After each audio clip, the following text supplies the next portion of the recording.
Halo, selamat sore pemirsa. Sebagian penyidik Komisi Pemberantasan Korupsi mengaku gelisah karena Ketua Lembaga Anti Rasuah Firly Bahuri masih berkantor, padahal sudah berstatus sebagai tersangka dalam kasus dugaan pemerasan dan penerimaan gratifikasi.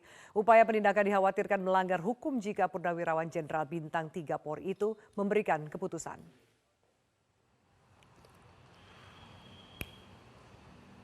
Salah satu penyidik yang meminta identitasnya dirahasiakan mengaku khawatir jika ditanyakan oleh sejumlah pihak berperkara yang dipanggil KPK jika surat tugasnya ditandatangani oleh Firly.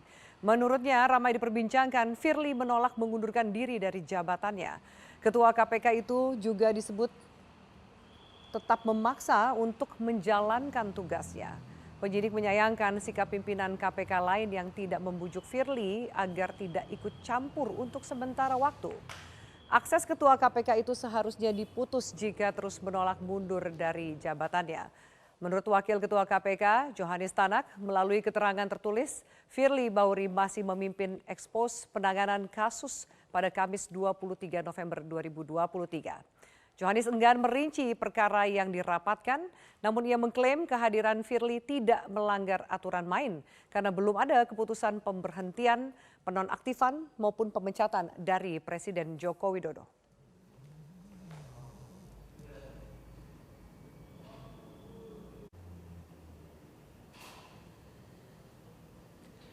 Dan pemirsa, untuk mengetahui perkembangan terkini pasca Firly Bahuri ditetapkan sebagai tersangka, kita terhubung dengan jurnalis Metro TV Bianca dari Gedung KPK Jakarta. Bianca, selamat sore. Ketua KPK Firly Bahuri hingga saat ini masih aktif bekerja dan menurut Johannes Tanak masih bahkan memimpin ekspos penanganan kasus. Mengapa Firly tetap bertahan memimpin KPK meski sudah menyandang status tersangka? Ya, selamat sore Aviani dan pemirsa di rumah. Informasi yang bisa kami sampaikan terkait dengan alasan Firly yang masih terus menjalankan tugasnya sebagai Ketua KPK, padahal statusnya sendiri sudah ditetapkan tersangka. Hal ini disampaikan oleh Wakil Ketua KPK Johannes Tanak bahwa adanya alasan Firly masih terus berupaya untuk menjalankan tugasnya sebagai Ketua KPK ini lantaran secara yudiris bahwa Firly sendiri masih berstatus sebagai Ketua KPK dan juga merupakan anggota dari pimpinan KPK yang disebutkan tadi merangkap sebagai Ketua KPK. Hal inilah yang membuat Firly masih terus berupaya untuk menjalankan tugasnya sebagai Ketua KPK. Padahal kalau kita lihat ia sudah ditetapkan sebagai tersangka.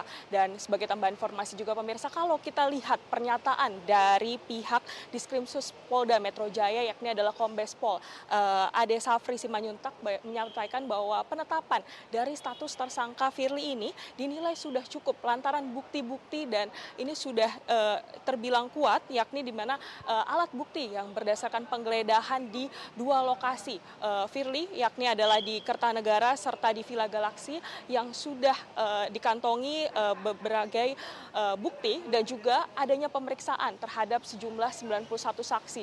Dirasa ini sudah cukup terkait dengan penetapan status tersangka terhadap Firly Bahuri. Dan kalau kita lihat informasi yang disampaikan dari pihak istana yang diwakili oleh koordinator staf khusus Presiden Ari Dwi Pana menyatakan bahwa pihaknya sudah membuat rencana untuk keputusan presiden atau Kepres yang dimana isinya adalah pencopotan terhadap Ketua KPK sementara dan penetapan Ketua KPK sementara seperti itu. Tetapi memang dalam Kepres sendiri ini masih menunggu konfirmasi dari pihak Jokowi, di mana Jokowi sendiri saat ini pemirsa masih menjalankan tugas kedinasan yakni di Papua dan Kalimantan Barat. Dan kita akan lihat kira-kira ketika Jokowi sudah sampai di Jakarta, apakah penandatanganan atau terkait dengan Kepres pencopotan status terhadap Firly Bahuri ini akan segera dilaksanakan dan nantinya akan kami informasikan terhadap Anda pemirsa. Ya, baik. Bianca, lalu siapa saja yang menjadi kandidat PLT Ketua KPK sampai saat ini?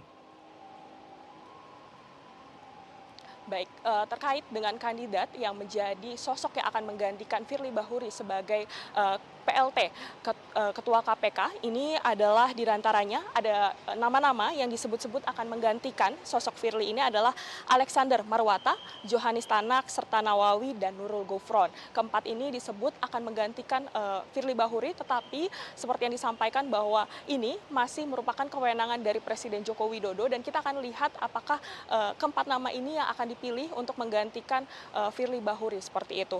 Dan di mana kalau kita seperti yang saya sampaikan tadi bahwa keputusan dari Presiden ini akan menunggu sampai Jokowi hadir di Jakarta dan kita akan lihat terkait dengan siapa sosok yang akan menggantikan Firly Bahuri sebagai PLT Ketua KPK sementara ini. Afiani. Baik Bianca, terima kasih atas informasinya dari Gedung KPK Jakarta. Jelajahi cara baru mendapatkan informasi. Download Metro TV Extend sekarang.